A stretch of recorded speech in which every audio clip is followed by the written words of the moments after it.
And I ask Muslims to be consistent at this point. With a number of the verses you referred to, if you read those verses in context and just keep reading them, you often get the answer that you're after.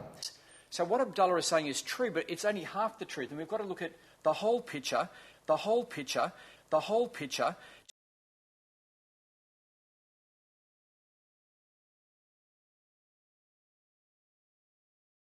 We don't just need a heart open to God, we actually need regeneration. We need new birth through the gift of the Spirit. Well, in fact, Jesus described him as the Spirit of truth, the Spirit of truth, the Spirit of truth.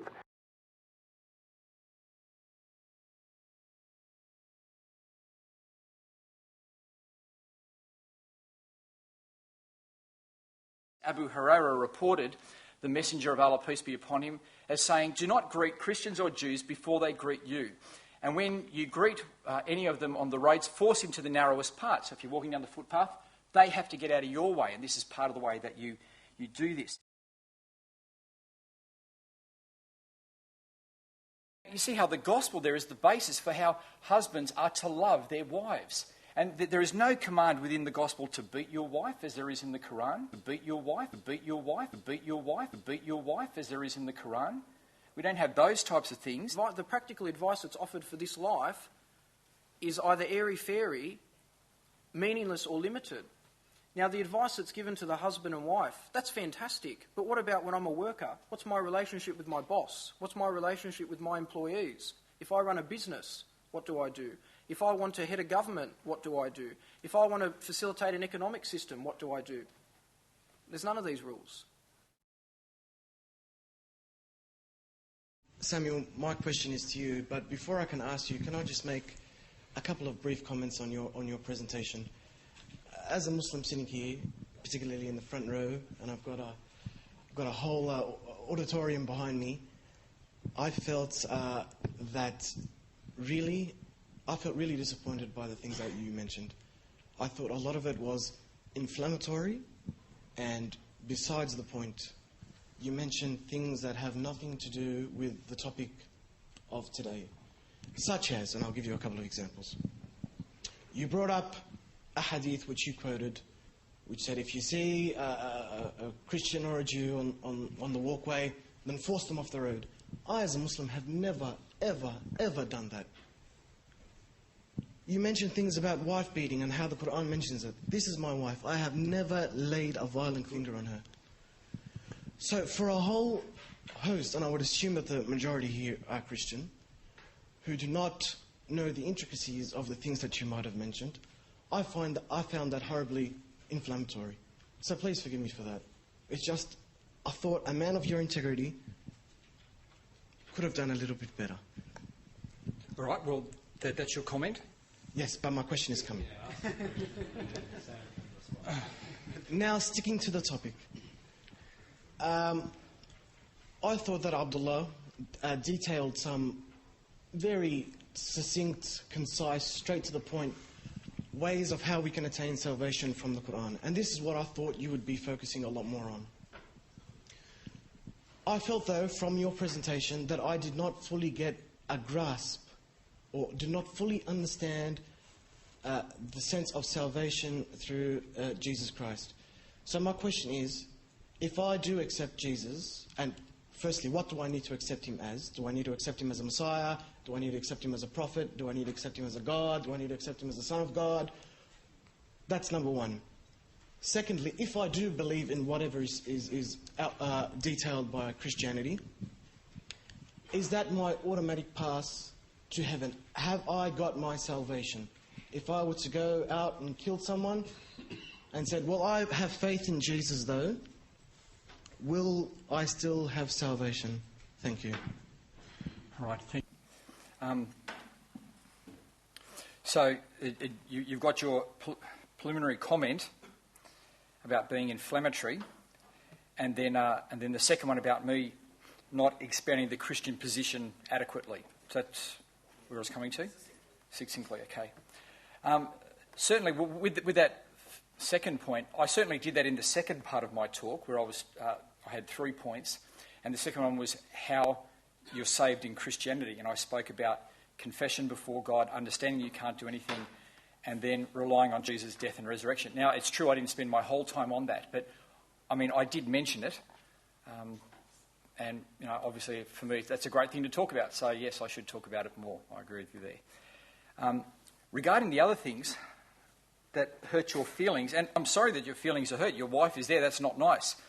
But my problem is that I'm just quoting from the Qur'an. I'm just quoting from the Qur'an. I'm just quoting from the Qur'an.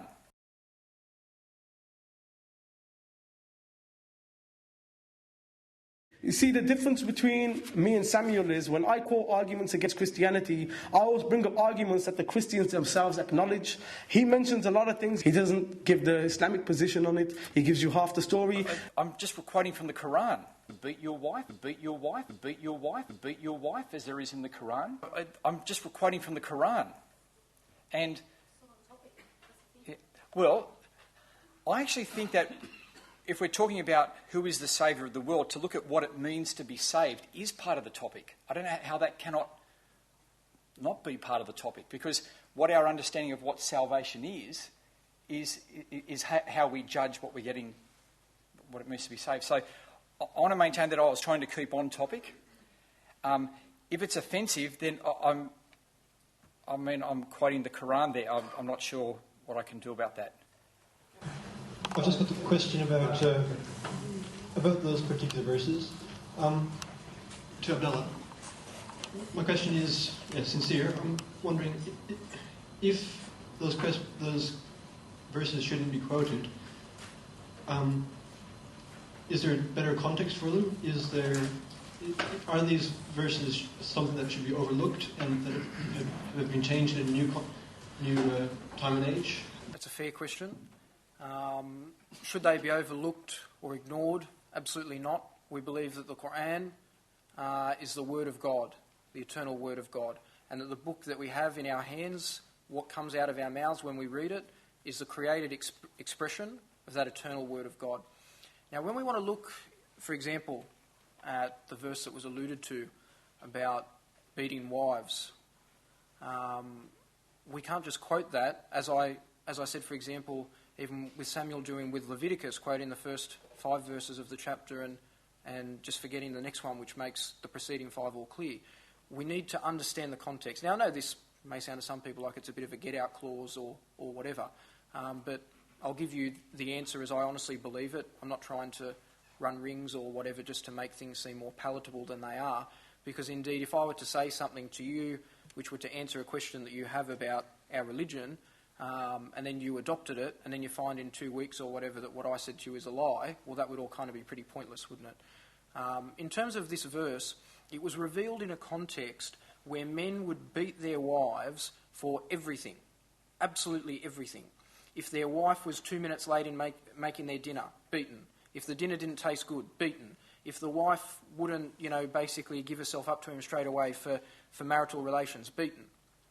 Now, what does the whole verse say? It starts off by saying, if your wives commit a major indiscretion, and the Prophet himself explained what this means, it means sexual indiscretion, then leave the marital bed. Okay, that's the first thing. All right.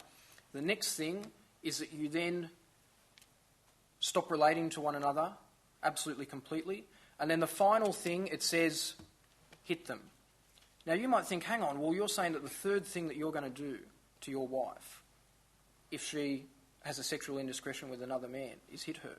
But if you understand it in the context, the point is demonstrating to these men that think that it's totally appropriate for them to beat their wives for the most ridiculous things, that you ignore your wife, you leave the marital bed, you're basically divorced before you would actually do it. And not only that, but the only thing that it's acceptable within would be sexual indiscretion. So basically the point that the Qur'an is getting at is actually never beat your wife.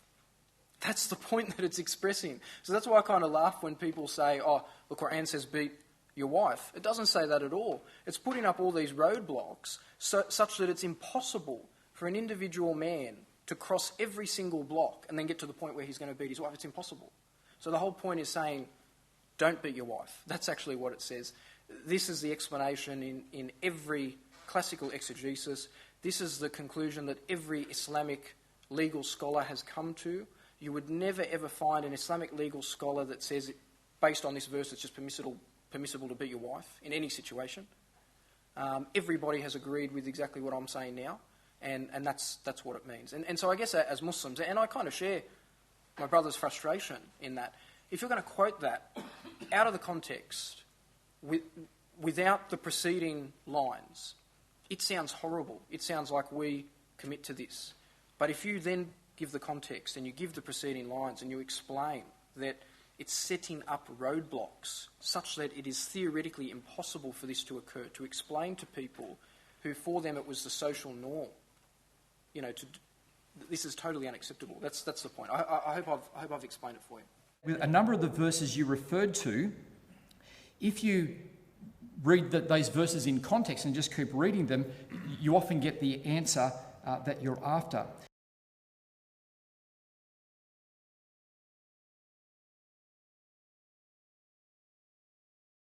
الرجال قوامون على النساء بما فضل الله بعضهم على بعض وبما أنفقوا من أموالهم فالصالحات قانتات حافظات للغيب بما حفظ الله واللاتي تخافون نشوزهن فعظوهن واهجروهن في المضاجع واضربوهن فإن أطعنكم فلا تبغوا عليهن سبيلا إن الله كان عليا كبيرا